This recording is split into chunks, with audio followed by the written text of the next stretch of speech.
বিয়ালৈ আৰু মাত্ৰ কেইটামান দিনহে বাকী। আজি আমাৰ ঘৰত ৰভাৰ লাই খুটা পুতাৰ নিয়ম কৰা হয়। বিয়ালৈ বুলি 6 মাহমানৰ পৰা যা যোগাৰ কৰি ফাইনেলি বিয়া পালেহি। আৰু এইখিনি সময় এজনী ছোৱালীৰ বাবে কিমান যে ইমোশ্যনেল সেইটো বুজাব নোৱাৰি। সৰুৰে পৰা ডাঙৰ দীঘল হোৱা ঘৰখন এৰি যোৱাটো কিমান যে কষ্টকৰ এজনী ছোৱালীহে বুজে। খুটা পুতাৰ নিয়মখিনি ধুনীয়াকৈ হৈ গ'ল আৰু ভগৱানৰ ওচৰত এইটোৱে প্ৰাৰ্থনা যেন সকলোবিলাক কাম সুকলমে হৈ যায়, কোনো বাধা বিঘিনি নোহোৱাকৈ। আৰু এইখন আমাৰ পাছফালৰ বাৰীখন খোৱাৰ জেগাৰ কাৰণে ঠিক কৰা হৈছে। আনকালে এইখিনি সময়ত আমাৰ বাৰীখন শাক পাচলিৰে ভৰপূৰ হৈ থাকে।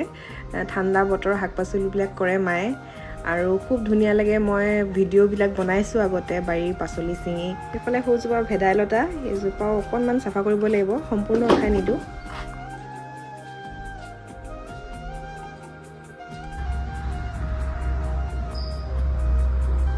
এইফালে মই অকণমান মোৰ কিটচেনটো অজৰালোঁ। মোৰ কিটচেন মানে মই য'ত সদায় শ্বুটিং কৰি থাকোঁ ভিডিঅ'জবিলাক খানাৰ, তো সেইটো অকণমান মই বস্তুবিলাক সামৰি দিলোঁ।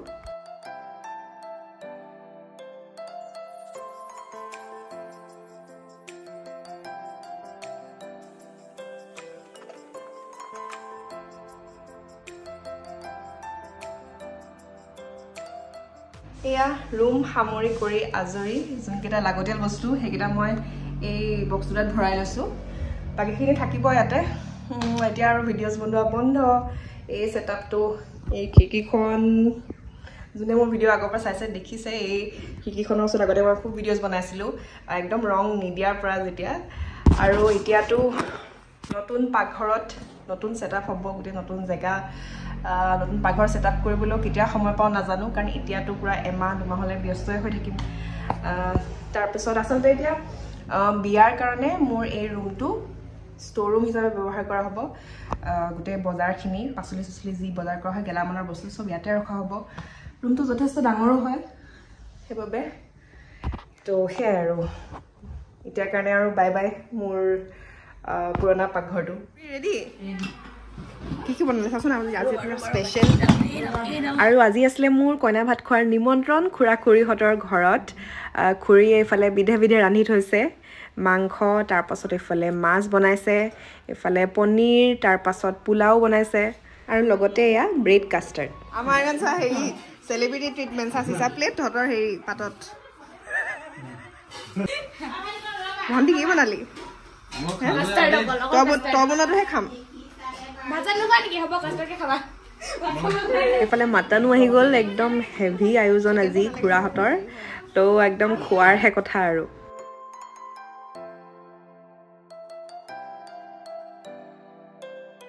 আৰু কইনা ভাত বুলি ক'লে এটা ইম'শ্যনেল মুমেণ্ট।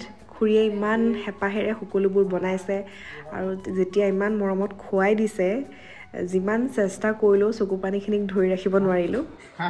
নাকান্দো বুলি ভাবোঁ সদায়, কিন্তু চকু পানী ওলাই যায় এনেকুৱা স্পেচিয়েল মুমেণ্টবিলাকত। আৰু ইমান মৰম ভাল পোৱাবোৰ সদায় সাঁচি ৰাখিম মুহূৰ্তবিলাক।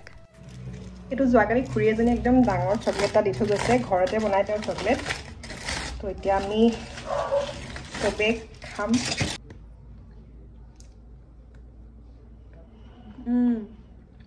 মজা। বিয়াৰ খবৰ কৰিবলৈ ওচৰৰ খুৰীহঁত আহিছে, খুব ভাল লাগিছে সকলোকে লগ পাই।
উঠিছে আৰু যেনে তেনে ইজ ভিক্টৰি এই দাদু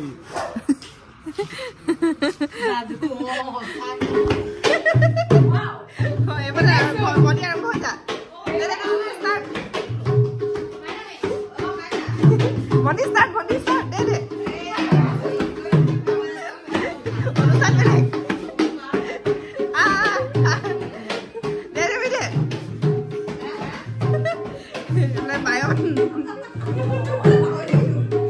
এইখিনি কি ফুলকবি আৰু মাছ ভাজি মোৰ হেৰি 17 আৰু 18 এই তাৰ পাছত এফালে চিকেন মাহীয়ে বনাইছে নেকি আৰু পনীৰ বমাই বনাইছে নেকি পনীৰ বমাই বনাইছে মাটন এইফালে ষ্টাৰ্ট হোৱাই নাই মাটন ষ্টাৰ্ট হ'বহে এতিয়া হয় নাই ভাল তুমি কি বনালা মাছ বনালা আৰু মাহীয়ে চিকেন ধুনীয়া লাগিছে দেখিবলৈ প্ৰায় চাই দে এফালে চবে কেনেকুৱা হা খুৰী খুৰীহঁতে ওলোৱা নাই মটনটো কথা কোৱা মটনটো মই বনাইছো মটনৰ এইফালে চেফ একদম অৰুণাচলৰ পৰা হায়াৰ কৰি আনিলো মটন বনাবলৈ